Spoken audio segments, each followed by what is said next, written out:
সমাজগৃহে এইবার সান্ধ্যকালীন উপাসনা হইল। রাত্রি প্রায় 8:30।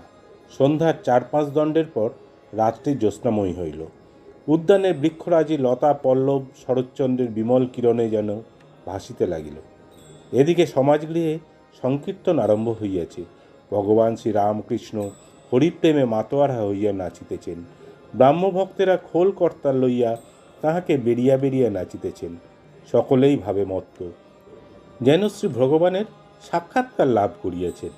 হরিনামের রোল উত্তরোত্তর উঠিতেছে।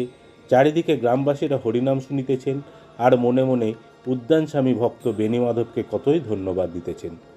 কীর্তনান্তে শ্রীরামকৃষ্ণ ভূমিষ্ঠ হইয়া জগন্মাতাকে প্রণাম করিতেছেন।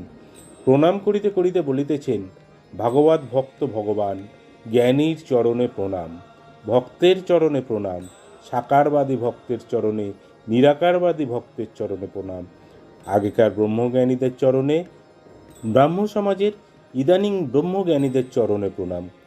বেণীমাধব নানাবিধ উপাদেয় খাদ্য আয়োজন করিয়াছিলেন ও সমবেত ভক্তগণ পরিতোষ করিয়া খাইতেছিলেন। শ্রীরামকৃষ্ণ ভক্ত সঙ্গে বসিয়া আনন্দ করিতে করিতে সেই প্রসাদ গ্রহণ করিলেন।